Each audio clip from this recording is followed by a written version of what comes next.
Belezura, então, senhores. Hoje e amanhã, e provavelmente na outra aula, a gente vai ficar só fazendo aplicações das equações de Lagrange que vocês viram na aula passada. Na aula passada, a gente construiu a equação de Lagrange usando coordenadas generalizadas, que vocês viram que nada mais é do que você realmente generalizar a dependência ali daquela função que a gente chama de Lagrange, a lagrangiana, né? Porque você pode ter dependência de x, de y, de z, de r, de θ, de φ, enfim. E aí você escreve uma equação só para a variável que aparecer no meio do caminho. E isso é muito interessante porque você não precisa ficar se preocupando com as derivadas temporais, né, das bases, por exemplo. O IJK são bases fixas. Então, as derivadas temporais do IJK é de boa. Agora, a derivada temporal do R, θ e φ, por exemplo, é complicado, porque você tem ali enquanto o sistema muda, a base muda junto, né? Então, pegar derivadas dessas quantidades não é uma tarefa tão simples assim. E quando você usa a equação de Lagrange, você acaba que não precisa se preocupar com essas coisas. Isso é muito bom, cara. Então, falei, seu Henrique. Então, vamos lá.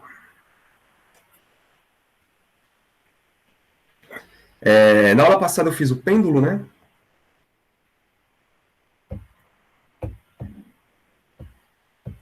Boa tarde, cara.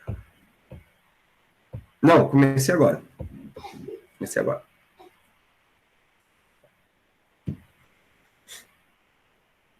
Na aula passada eu fiz o do pêndulo. Hoje eu vou fazer alguns. Vamos ver quantos eu consigo fazer. Vamos pegar um movimento genérico, galera. Um movimento qualquer, tá? Sobre algum potencial.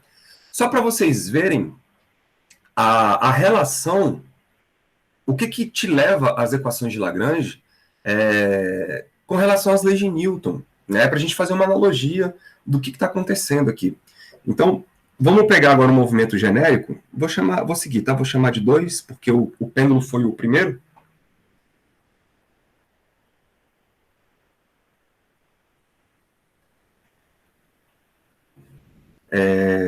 Imagina que o movimento de uma partícula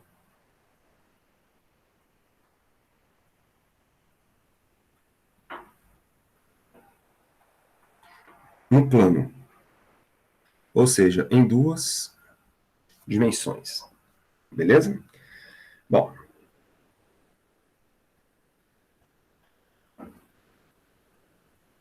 Nós temos aqui o eixo Y.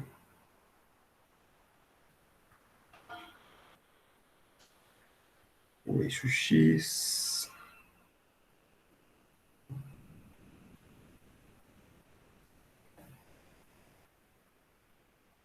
O eixo X.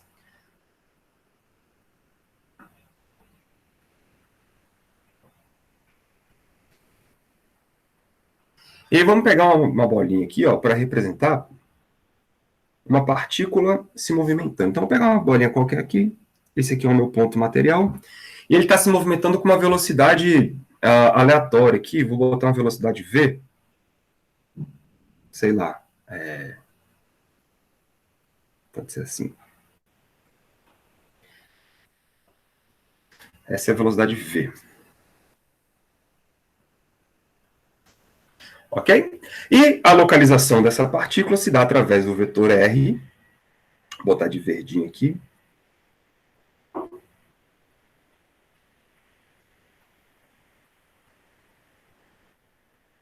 Que começa lá na origem, né? E chega até onde a nossa partícula se encontra. Esse cara aqui é o vetor R. Muito bem. E claramente temos um ângulo φ aqui associado aí a um vetor R. O que acontece, galera? Essa partícula, ela está se movimentando de alguma maneira, que eu não tenho essa intenção de saber como ela está qual é a trajetória dela. É um movimento genérico dentro de um potencial, beleza? E a gente sabe escrever a velocidade em coordenadas polares, né? Porque em coordenadas cartesianas, x e y, você tem Vx na direção y, mais Vy na direção j. Não é isso? Só que agora nós vamos escrever isso em coordenadas polares, beleza? Aí a gente já viu isso lá no comecinho do semestre. Deixa eu mudar a cor aqui.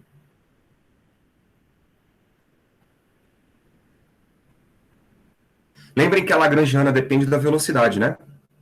E aí eu quero reescrever meu problema em coordenadas polares.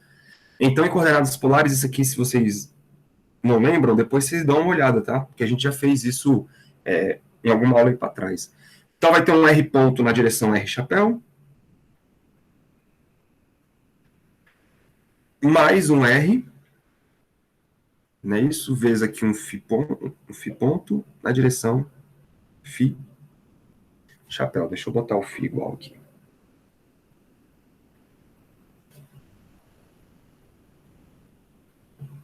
Esse aqui é o φ, esse cara aqui é o R. Beleza? Lembrem que a nossa lagrangiana, eu vou colocar aqui embaixo, ó, a nossa lagrangiana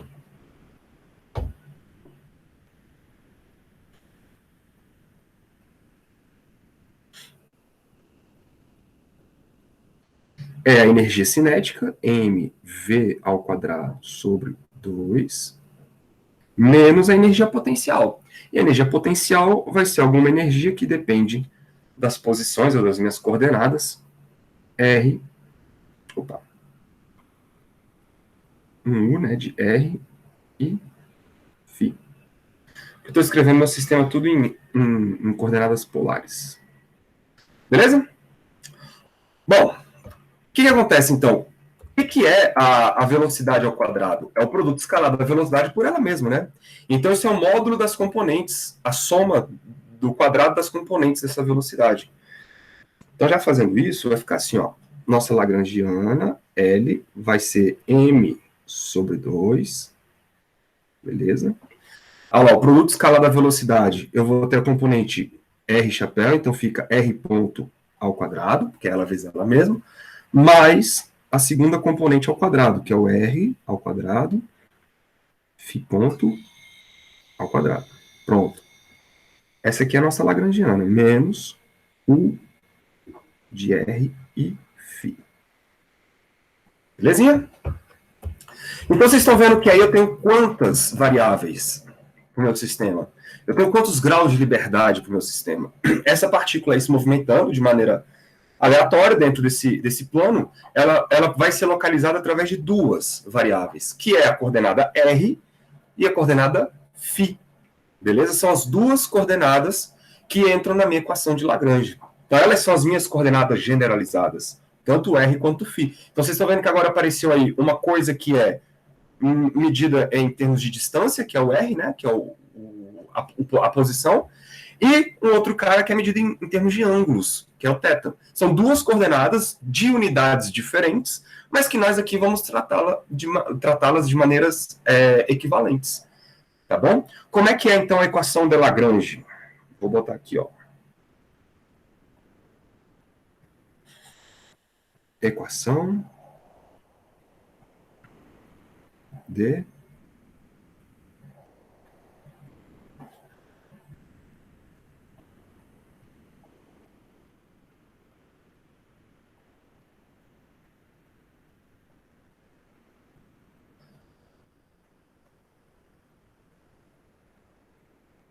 ela é dl, em termos de coordenadas generalizadas, né? dq, ou dqi, né, se você preferir, menos uma derivada temporal ddt, de dl, dqi, ponto. Tudo isso igual a zero. E aí, quantas coordenadas nós temos? Duas. Então, eu posso associar o seguinte, ó. Vamos por partes aqui.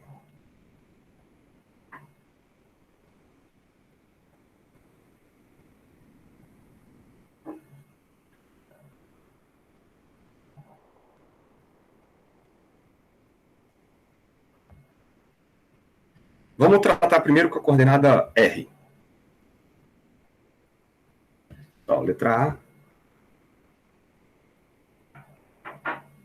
coordenada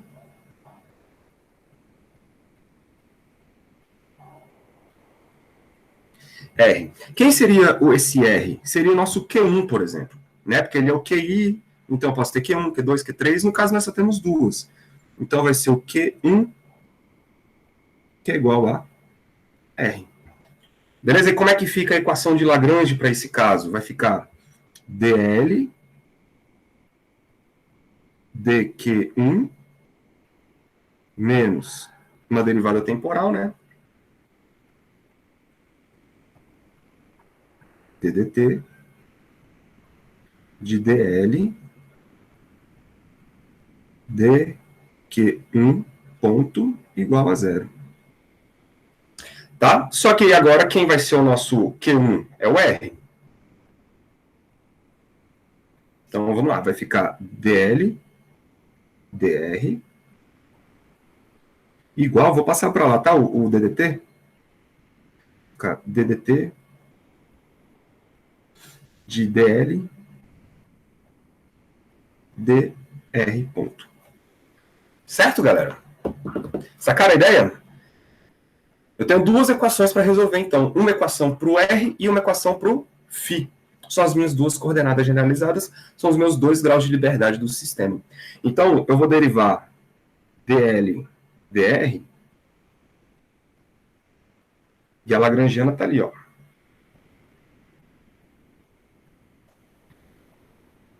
M sobre 2 de R ponto quadrado mais R φ ponto ao quadrado, não é isso? Menos o de R e φ. Tenho que derivar isso em relação a R, e depois isso vai ser igual à derivada temporal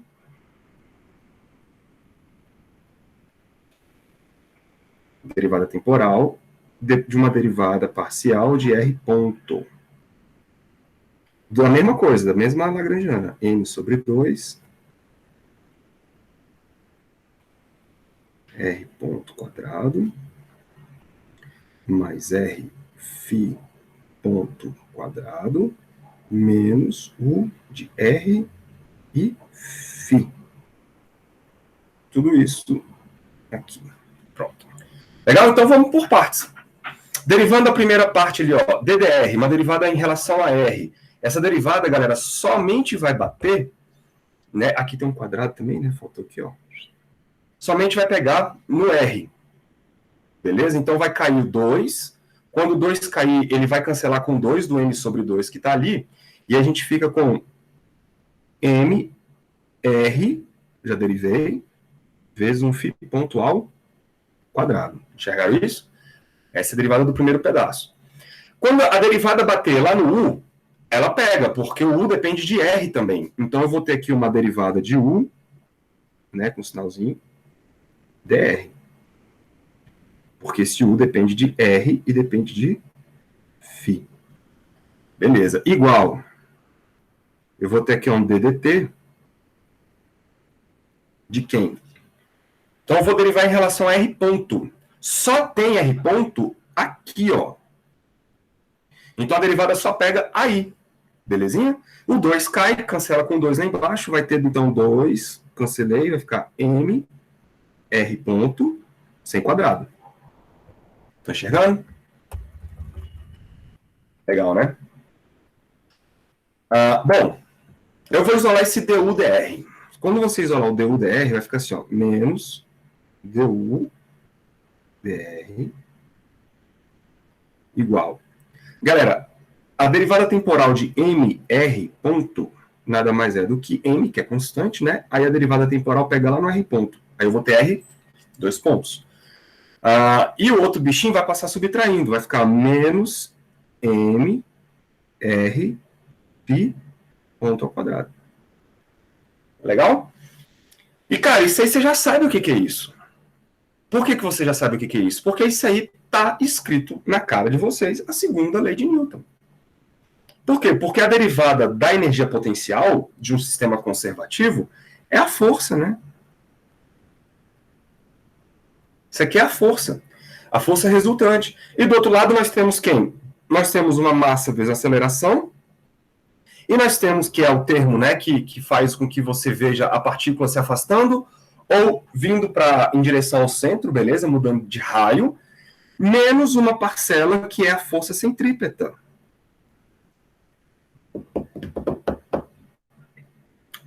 Ok? Olha que legal. Então nós temos aí uma força que é igual à força na direção R e um pedaço na direção φ. Olha que legal, cara. Então, com isso, você consegue... Você consegue falar que esta aí é a força na componente R, por exemplo. Deixa eu escrever aqui, ó. Então, eu posso escrever que a componente F relacionada... Como é que virou ali mesmo, R2 pontos? Porque se deriva em relação ao tempo. Entendi. Aqui, ó, essa derivada DDT é em relação ao tempo. Aí o M não pega, né? Entendi. Beleza. Então, derivar em relação ao tempo é a mesma coisa que derivar em relação ao R, nesse caso. Em relação ao R, não. Não, porque quando eu derivo em relação, por exemplo, eu derivo R ponto em relação a R ponto, então vai me dar R2 ponto. Aí se eu derivo em relação ao tempo, vai me dar R2 ponto. Não, mas é porque aqui, ô Thales, o que aconteceu? A gente tinha uma derivada em R ponto. Tá vendo aqui, ó? Aí essa derivada em R ponto, quando ela bate aqui, ela só bate aqui. Porque é o único lugar que tem um R ponto é lá. Então a gente tem que derivar o R ponto em relação a R ponto. Aí cai o 2. É porque o ponto não diz respeito à variação do tempo, né? Não à variação de R. Isso. O ponto é sempre a derivada em relação ao tempo. Sempre. E aí já tinha um ponto aqui, ó. É porque deve estar clarinho demais aí para vocês, mas aqui já tem um ponto. Tá bom? Aí quando deriva, aí fica só o R ponto. Só o R ponto. Aí depois tem que derivar em relação ao tempo. Aí esse R ponto, quando derivado em relação ao tempo, vira o R2 pontos. Que está aqui embaixo. Sim. Beleza? Tá, beleza. Então, eu vou chamar aqui, ó. Minha força, então, vou chamar de força na componente R.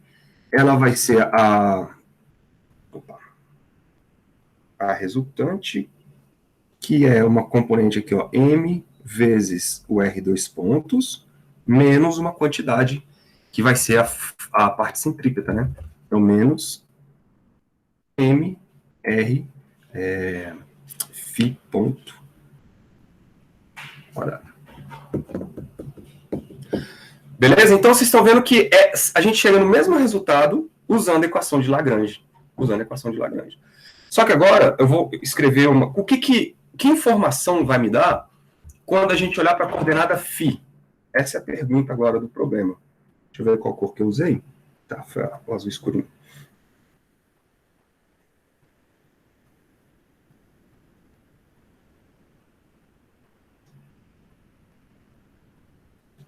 Coordenada. Peraí, tá essa aqui.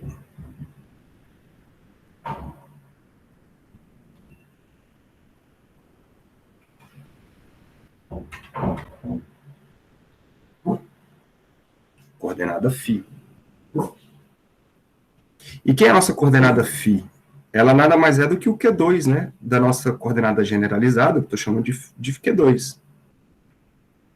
Então, a equação de Lagrange, ela escrita nessa coordenada seria dl dq2 menos um ddt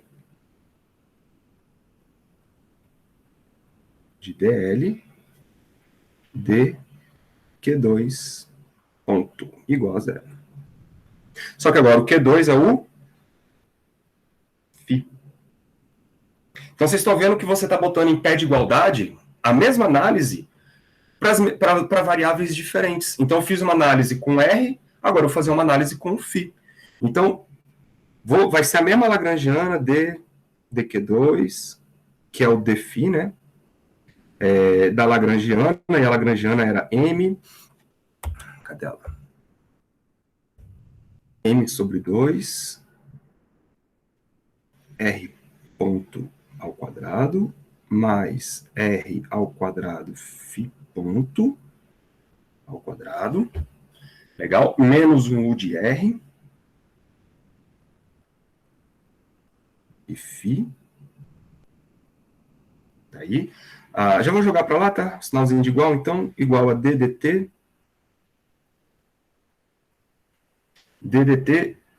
da mesma quantidade, só que agora com a derivada em relação ao φ ponto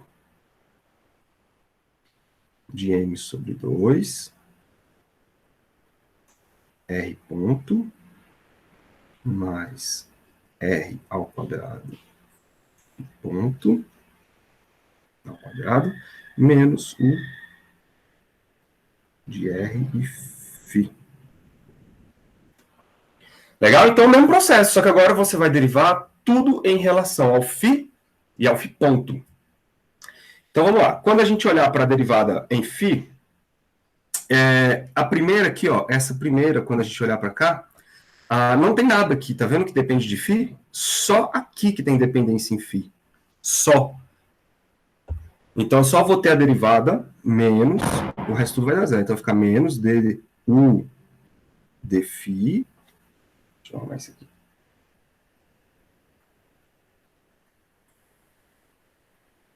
Du dφ. E agora vamos olhar para o lado direito. O lado direito é ddt. Derivada em relação ao φ ponto. Galera, o único lugar que tem dependência do φ ponto é aqui, ó. Então, a derivada em relação ao φ ponto vai pegar só lá no φ ponto, vai cair o 2, vai cancelar com o 2 de baixo. E nós vamos ficar com m r ao quadrado, beleza? Φ ponto. E ponto. Um ddt. Posso derivar em relação ao tempo aí? Posso. Se eu quiser, eu posso derivar o R, só que eu tenho que aplicar a regra da cadeia. Desculpa, a regra do produto. Porque tanto R quanto φ dependem do tempo. Podem depender do tempo. Então, eu teria que primeiro derivar em relação ao R e depois derivar em relação ao φ ponto. Mas eu não quero isso porque eu quero mostrar para vocês onde que isso chega fisicamente, né? Que eu quero pegar o sentido físico da coisa.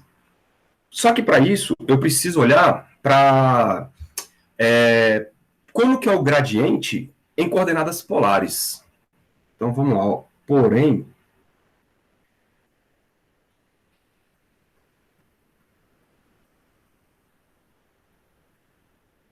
sabemos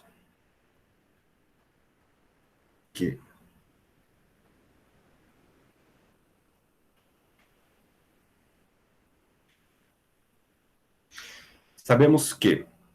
a gente sabe que uma força, galera, né, a gente já construiu isso em 3 dimensões ou em 2 dimensões, corresponde a menos o gradiente de uma função escalar, que é o u, né? E isto, em coordenadas cartesianas, é simples, né? É um ddx e um ddy. Só que em coordenadas polares, essas derivadas, elas não ficam análogas, digamos assim, vão aparecer outros termos. Vocês já devem ter feito isso lá em cálculo 2 ou 3, alguma coisa assim.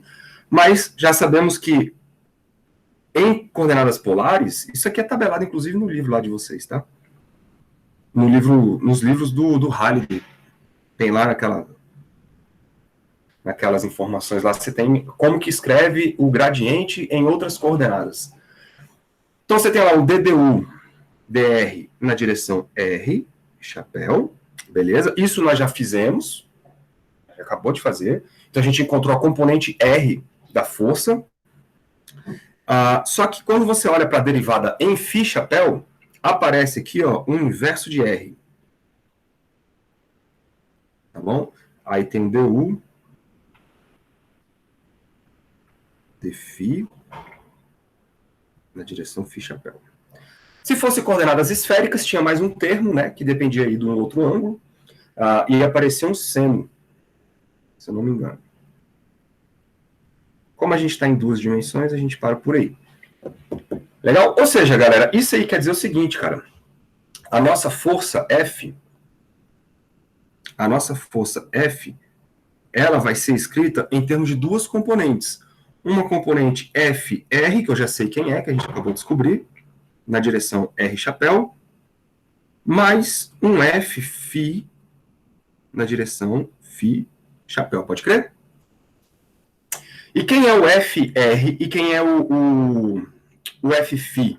Eu vou só comparar as duas, vou até trocar de cor aqui, que essa parada aqui é uma coisa importante. Quem é a componente FR? Nada mais é do que menos du dr. Né? Compara aqui, ó. Esse cara é a componente FR. E esse outro cara aqui vai ser a nossa componente F∼. Então, o F∼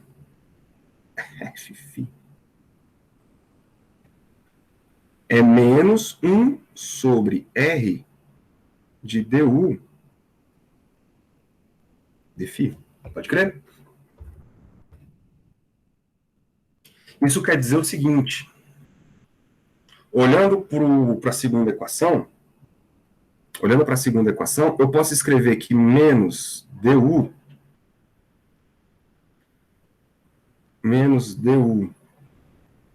dφ é igual a um produto R vezes a componente F na direção φ. Beleza? Então, pega esse resultado aí, ó, e substitui aqui nessa equação. No lugar do menos du dφ, eu coloco R vezes Fφ. Do outro lado, eu vou ter uma derivada temporal. De m r ao quadrado φ ponto.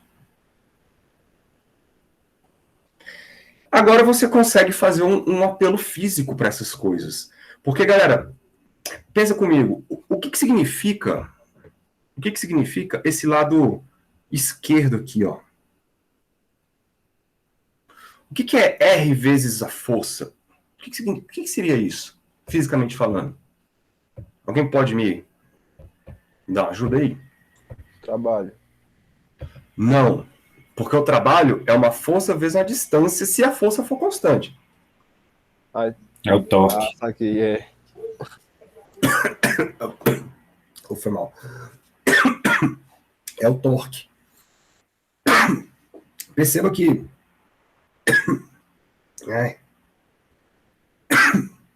se você olhar para o desenho,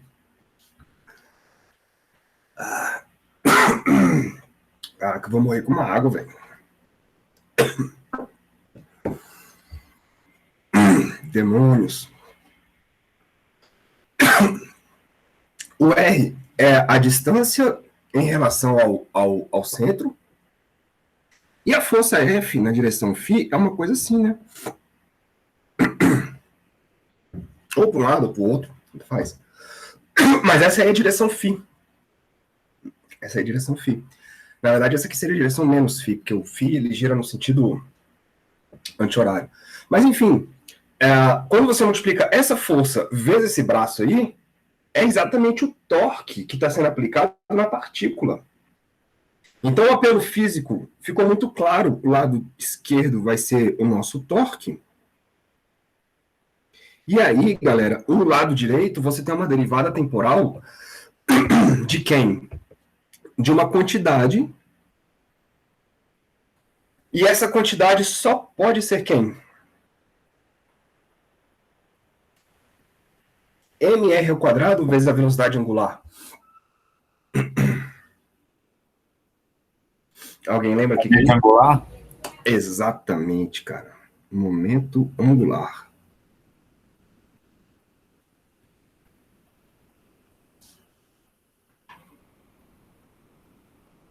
Para quem não lembra aí, ó, o momento angular Lzão, ele é o produto vetorial, né? R vetor P.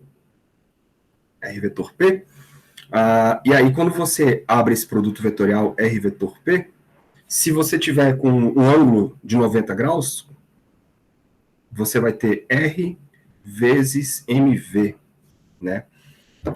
E aí o v, ele vai aparecer esse termo aí, ó, r quadrado φ ponto, beleza? Que ele vem lá daquele v que a gente escreveu no comecinho da aula. Então, o lado direito corresponde ao momento angular, e aí você encontra aqui o que a gente chama da segunda lei de Newton para rotações. Que seria o quê? A variação do momento angular. Exatamente. O torque aplicado é igual à taxa de variação do momento angular. Então, olha que loucura, bicho. Saindo da mesma equação de Lagrange para duas coordenadas generalizadas. Para uma coordenada, eu encontro a força na direção R, que é exatamente o que a gente estava querendo, que era olhando para a coordenada R. E na outra, olhando para a segunda coordenada, eu encontro uma relação do torque, que é fisicamente conhecido. Então, as equações de Lagrange, olha como o formalismo ele é abrangente. Ele me dá um monte de informações só por eu tratar as coordenadas de maneira igual, de maneira equivalente. Eu tratei a coordenada R e a coordenada φ como se fossem duas coordenadas de mesma natureza. E aí a gente monta as equações de Lagrange para cada uma e chega em respostas interessantes que as leis de Newton já trariam. Só que percebe, isso aqui é um formalismo só. As leis de Newton, elas não te entregam o momento angular. O momento angular é outra construção. Aqui, o formalismo de Lagrange entregou para a gente a segunda lei de Newton e entregou para a gente o momento angular do sistema, cara. Então, olha o tanto que esse formalismo ele é poderoso. E de maneira simples, né? Não foi tão complicado. Foi de maneira bem simples. Sem olhar para vetores. Sem olhar para vetores. Muito bem. Aí tem uma parada que é o seguinte. Vocês estão vendo que eu tenho duas coordenadas generalizadas. E essas duas coordenadas generalizadas, elas correspondem a 2 graus de liberdade, né? A gente vai sempre trabalhar com esse tipo de problema, no máximo, não, aqui nesse curso a gente vai sempre trabalhar assim. O número de coordenadas generalizadas corresponde ao número de graus de liberdade do sistema, tá? Só para vocês aumentar o vocabulário de vocês, quando você tem sistemas desse tipo, você tem sistemas que nós vamos chamar de sistema holonômico. Eu vou escrever aqui para vocês, tá?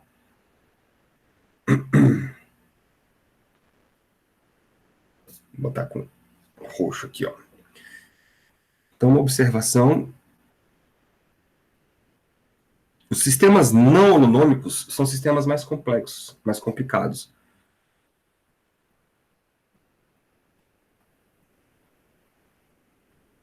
Então, sistema holonômico.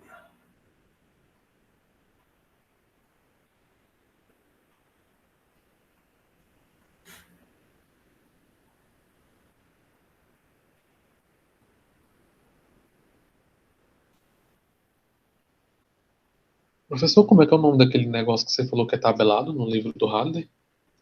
É o gradiente em coordenadas esféricas ou polares. Você pega a coordenada esférica e tira a parte do z, né? A parte do ângulo, acho que é o φ ou θ que eles chamam, não sei. Tá procurando aí? Não, só tô tentando entender mesmo. Deixa eu Gradiente aí. Deixa eu abrir aqui um negócio para você ver.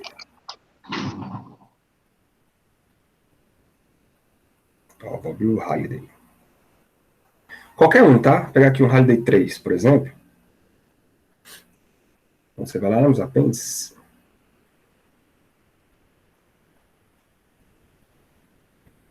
Fórmulas matemáticas. Não é isso.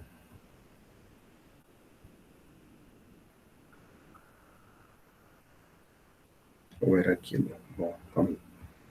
Derivadas, aqui os produtos vetoriais, produtos de vetores, regra de Cramer, papapá.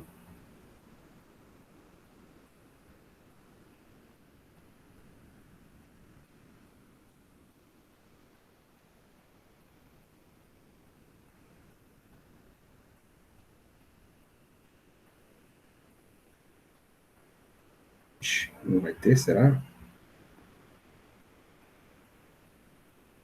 Acho que é porque aqui vocês não usam, né? Ainda esse... Vamos ver.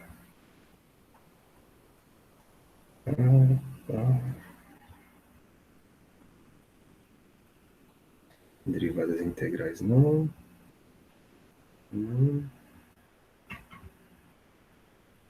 Quebra periódica não. Respostas não. Não vai ter aqui. Vai ter em livros mais avançados, então. Vai ter livros mais avançados. Por exemplo, de vocês. O de vocês é certeza que tem. Não vou ficar procurando, não, porque a gente vai perder tempo. Mas beleza, mas tem. Você pode ficar tranquilo. O livro de cálculo de vocês certamente tem. Aí, inclusive, tem uma forma. Vocês, assim, já devem ter passado pela parte de ter que demonstrar isso, tal, lá no cálculo, né? Então, aqui é o seguinte, ó. O número, sistemas holonômicos, o número de graus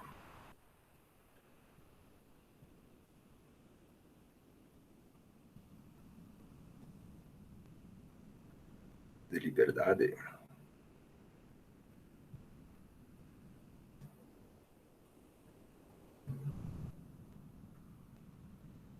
tem aquela letrinha lá, dá uma engasgada.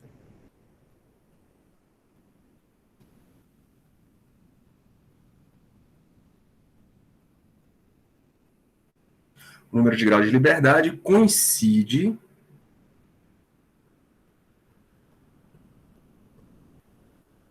com a quantidade de coordenadas generalizadas.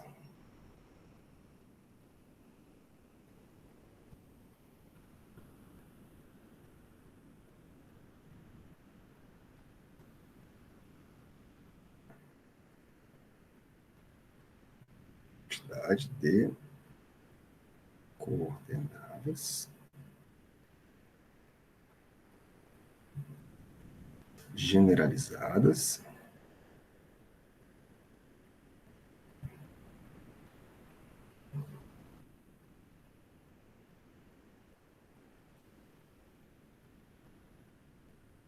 para descrevê-lo.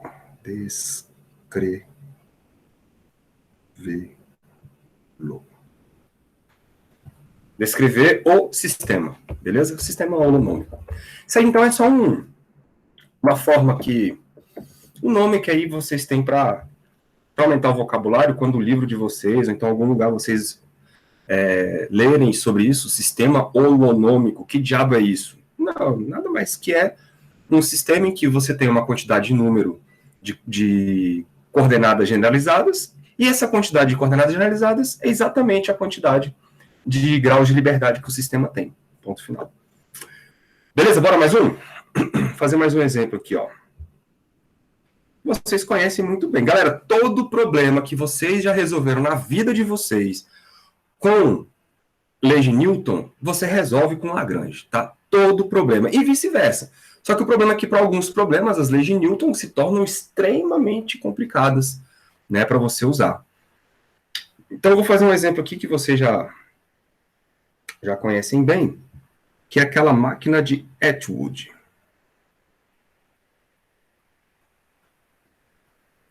Então, a máquina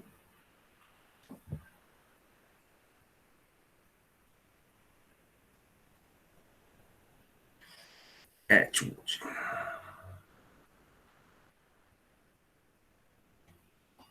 Vocês lembram mais ou menos dela? Eu vou fazer um desenho aqui. Vou botar aqui uma polia. Deixa eu botar tudo de cor pretinha. Então tem aqui uma polia. Deixa eu bloquear essa relação. E tenho duas massas penduradas, uma de cada lado, né, de uma mesma corda.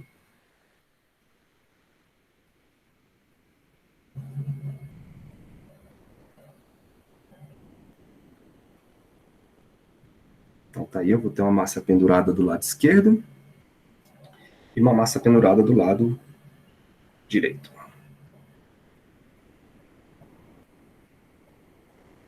Deixa eu deixar esse aqui um pouquinho maior.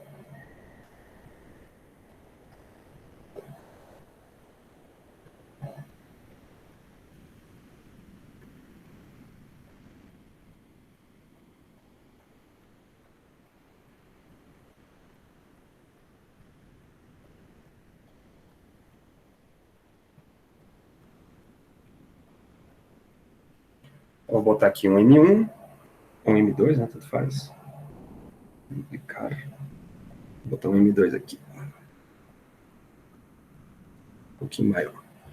Então tá, então ó, vou chamar esse cara aqui de M1 e aquele cara lá de M2.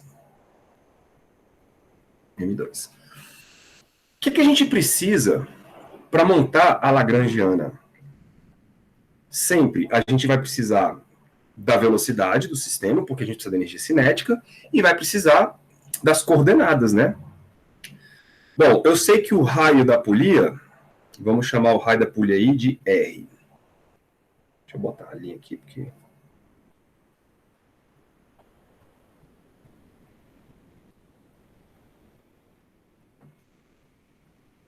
Aqui, ó. Pronto. Vai assustar quem tem coragem. Assustar quem tem coragem, rapaz. Tá doido? Bravo.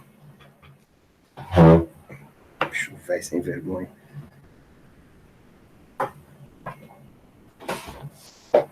Beleza. Então, de novo, o que eu preciso? Eu preciso da velocidade, né, e das coordenadas. Para isso, eu preciso montar o sistema, né, galera? O sistema, por exemplo, o sistema cartesiano.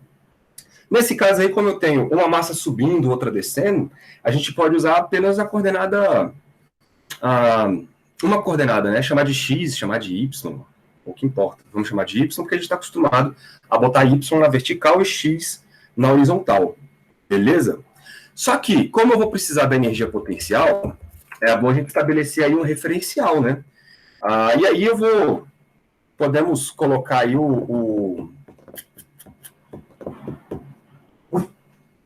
podemos colocar aí o sistema para baixo, positivo. Não tem problema. Então, eu vou colocar um sistema para baixo positivo, deixa eu botar uma seta aqui. Só uma escolha, né?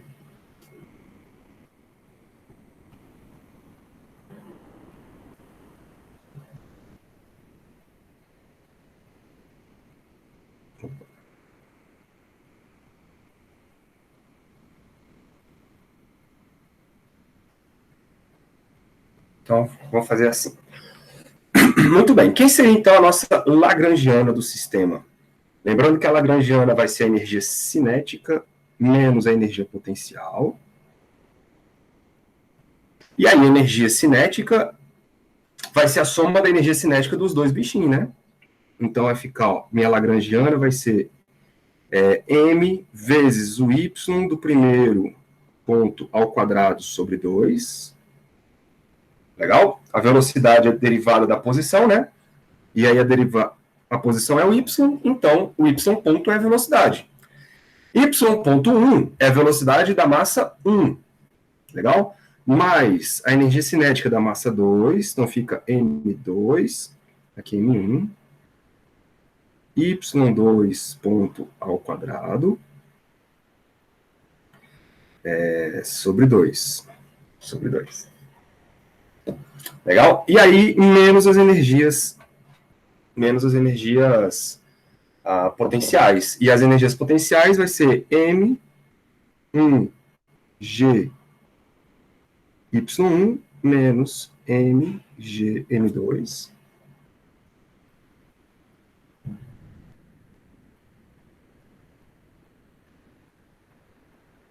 Y2.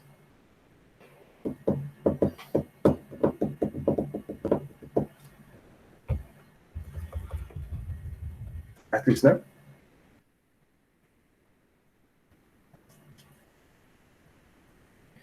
Beleza. E aí, galerinha, agora é só usar a equação de Lagrange. Quantas variáveis nós temos?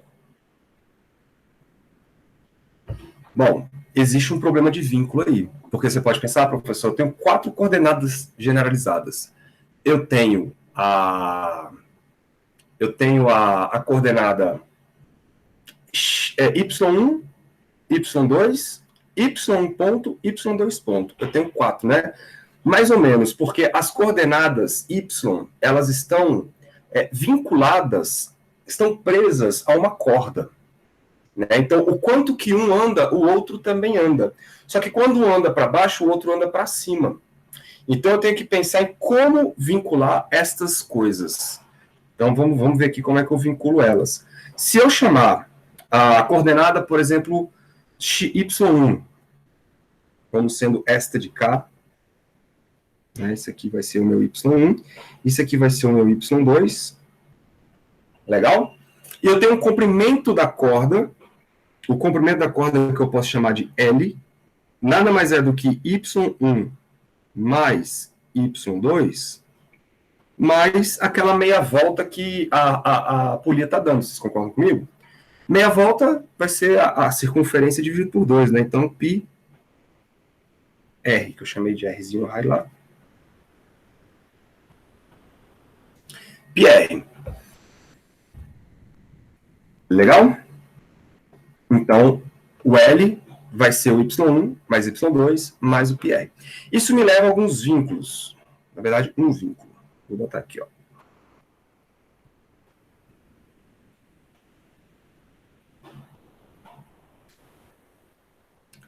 Que é...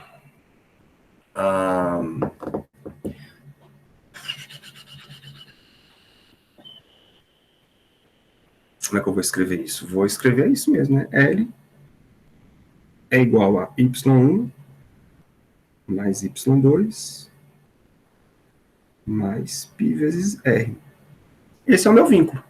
Agora, se eu derivar em relação ao tempo, as duas partes, os dois lados, o lado de cá é zero, quando eu derivar, né? O lado de lá vai aparecer y1 ponto mais y2 ponto mais zero, porque também o πr é zero. Então, daqui, ó, eu encontro que o y1 ponto é igual a menos y2 ponto. O que faz muito sentido, né, galera? Porque a velocidade de um tem que ser menos a velocidade do outro, já que quando um sobe, o outro desce. Não faz sentido? Então, agora a gente pode escrever a minha Lagrangiana em termos de apenas 3 coordenadas. Porque eu vou trocar, por exemplo, o y2 por y1, né? Ou vice-versa. Na verdade, por apenas 2 coordenadas. Então, vamos lá, vai ficar assim, ó.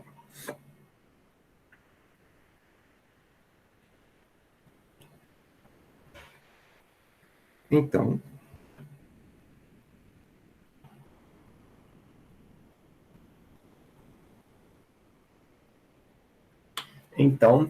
a minha Lagrangiana fica L.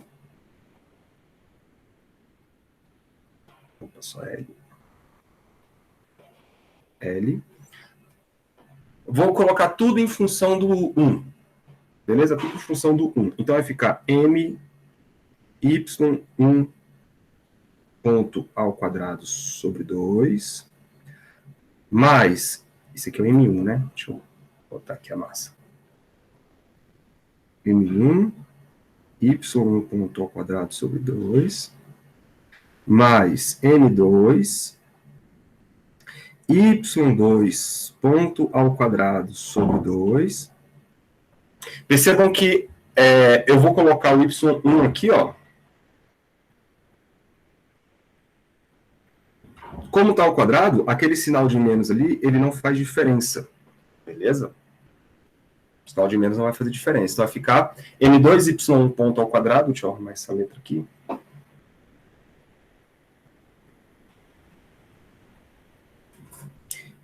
Então aqui fica M2, Y ponto ao quadrado sobre 2, mais não, menos, né, que eu botei ali no sentido para baixo. Então, menos M1, G, X não, Y1,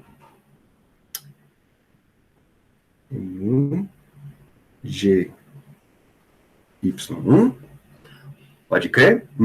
Menos o outro. Então, menos M2, G, Y2. Só que aí o Y2 vai ficar L menos Y1, certo, galera? Estou isolando Y2. Menos PR, ok? Tá, daqui, ó. Daqui, se você isolar o Y2, vai ficar L menos Y1 menos PR. Legal. O que a gente tem que fazer agora? Equação de Lagrange. Vocês estão vendo que, então, o que aconteceu? Eu tinha 4 coordenadas. 4 coordenadas. Só que eu transformei essas 4 coordenadas em 2. Através de quem? De um vínculo entre essas coordenadas. Então, minha lagrangiana, que dependia de 2 coordenadas, que era x1, y1, y2, y1 ponto e y2 ponto. Eu consegui, então, agora reescrever essa lagrangiana para apenas 2 coordenadas, que é quem? O y1 e o y1 ponto. Beleza? Então, quantas coordenadas generalizadas nós temos? 2. Quantos graus de liberdade nós temos? 2. É um sistema holonômico? Sim. E aí você vai ter, então, quantas equações de Lagrange? 2. Uma para a coordenada y1 e outra para a coordenada y2. Pode crer? Então, vamos lá. Vamos fazer assim agora, ó. A gente vai começar a fazer um pouquinho mais rápido as coisas. Então, vamos olhar primeiro para a coordenada y1. Coordenada y1. Coordenada y1, eu vou ter que dl dy1, já vou botar para lá, ó, igual a ddt de dl dy1 ponto. Bom, galera, deriva lá a nossa lagrangiana. Eu não vou escrever ela toda de novo, não, porque, pô, não precisa, né? Mas deriva a lagrangiana que está ali em cima em relação ao y1. Só aparece o y1 aqui e aqui. Então, eu vou ter menos m1g, beleza? Menos m1 vezes g. E aqui vai ficar menos, com menos vai dar mais, então mais m2g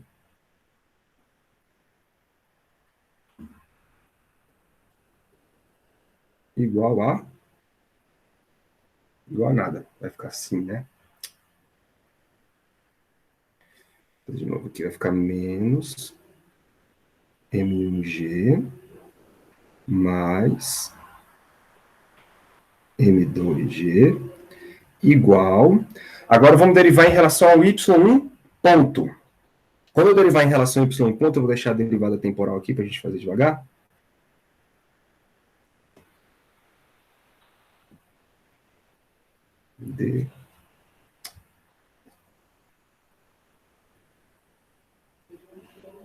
DDT. Então vai cair a derivada agora, deixa eu tirar esses traços aqui, ó. Vai cair a derivada agora apenas aqui. Não é isso? Na verdade, aqui e aqui, ó. Essas duas quantidades aí. Então vai ficar M1, Y1 ponto, beleza, mais M2, Y1 ponto. Derivada temporal desses dois caras aí. Tranquilo, galera?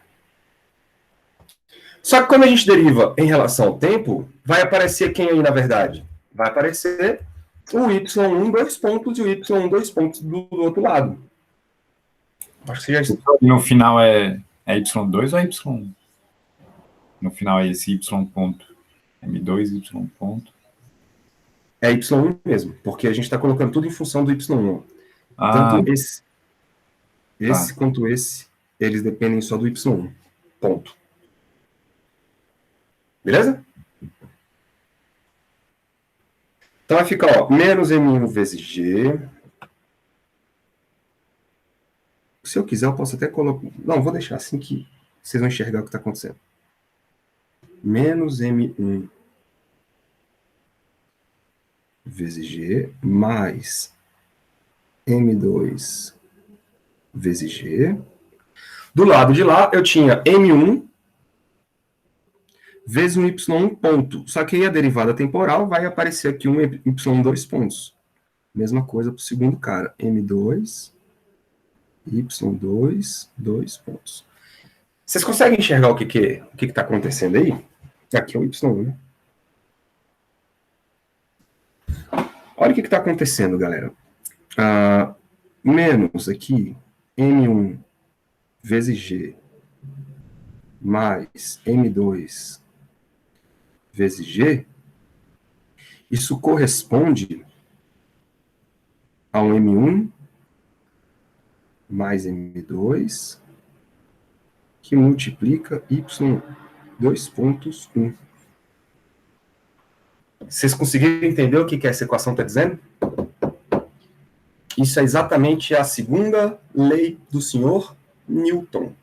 Exatamente a segunda lei do senhor Newton. Do lado direito você tem massa vezes aceleração, então a massa do sistema, M1 mais M2, vezes a aceleração do sistema, igual a quem? A soma das forças resultantes. Quem são as forças resultantes? O peso de um menos o peso do outro. Porque um puxa para um lado, o outro, né, e o outro contrabalanceia aí o sistema. Se você usasse a segunda lei de Newton, você certamente chegaria nessa mesma expressão. E aí a equação, por exemplo, que daria a aceleração do sistema, y ponto, seria, vou botar assim, ó, M2, botar o G em evidência? Vou botar assim, ó, M2 menos M1 vezes G, né? Dividido por M1 mais M2. Genial, né?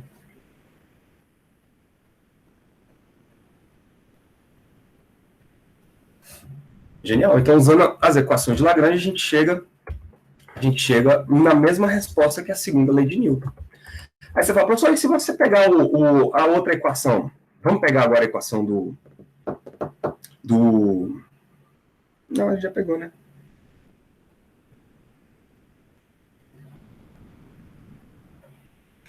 Que na verdade a gente só tem uma coordenada aí, que é o y1. É isso aí.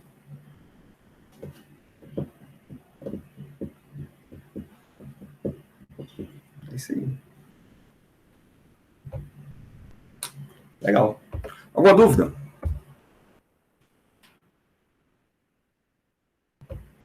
Vocês estão entendendo a dinâmica da coisa? Vocês precisam montar uma lagrangiana. Montou a lagrangiana. Vocês precisam escrever, então, para montar a lagrangiana, da velocidade e das coordenadas. Claro que primeiro você vai para as coordenadas, depois que você vai para as coordenadas, você vai para as velocidades, monta a lagrangiana, vê se tem algum vínculo que relaciona ali o sistema.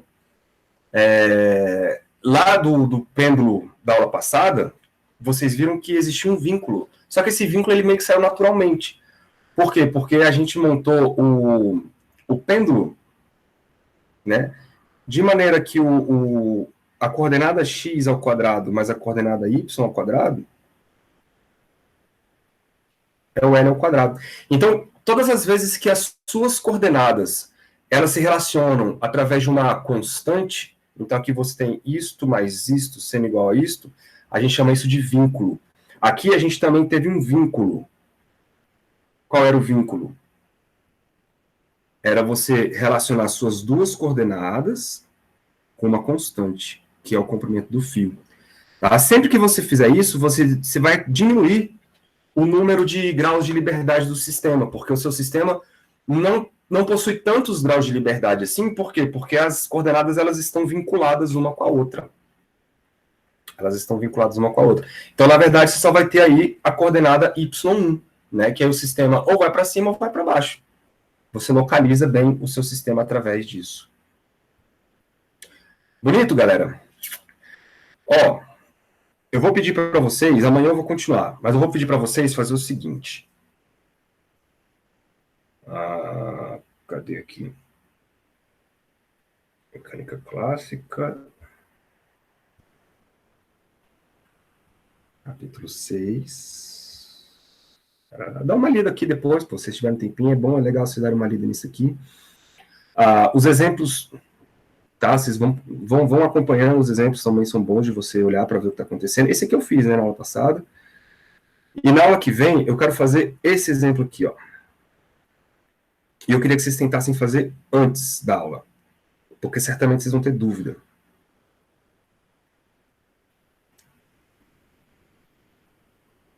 Isso, esse cara aqui, ó, 7.6. 7.6. Tá bom? Vocês tentem montar ele hoje, eu vou fazer ele com vocês amanhã. Ele vai dar um pouquinho mais de trabalho. Mas ele é um exemplo, por exemplo, que não dá para usar a lei de Newton, porque ele é um referencial acelerado. Legal, né, Oissa? Por isso que a gente chama tudo isso que a gente está fazendo de formalismo de Lagrange. É uma forma paralela de estudar a mecânica clássica. Então, é o formalismo de Lagrange da mecânica clássica. E ele é paralelo, alternativo ao formalismo de Newton.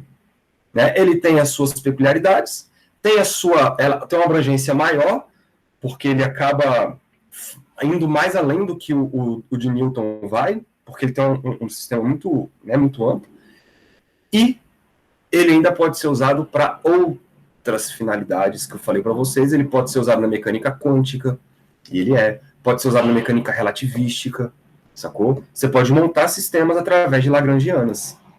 Então, a lagrangiana é uma função que aparentemente não tem nenhum significado físico. Por quê? Porque nesse caso aqui, você está pegando cinética menos potencial. Né? Aí você pensa, mas o que significa cinética menos potencial? Não, é uma função. É uma função que quando você usa ela e aplica o princípio de Hamilton, você reencontra as equações de Newton. Então você pode usar este formalismo para encontrar as equações de Newton. Aí lá na mecânica quântica, você tem que escrever uma outra lagrangiana para você conseguir chegar nas equações, né, das funções de onda, mecânica relativística, na mecânica quântica, na mecânica relativística também. Beleza? Então é um formalismo muito mais abrangente do que o de Newton. Muito mais. Por quê? Porque você fala de energias aqui, né? É esse 7.6, cara? É esse 7.6 mesmo. O 7.5 é outra coisa. 7.6 é esse aí, ó. A gente vai fazer ele amanhã, tá? Amanhã de manhã cedo. Dá um pouquinho de trabalho. Ele dá um salto aqui nas contas. Eu vou abrir essas contas aqui para vocês. Alguma dúvida? Tentem fazer ele, por favor. Amanhã a gente faz juntos, mas eu queria que vocês já tentassem, de hoje para amanhã, tentassem fazer. Vou parar a gravina.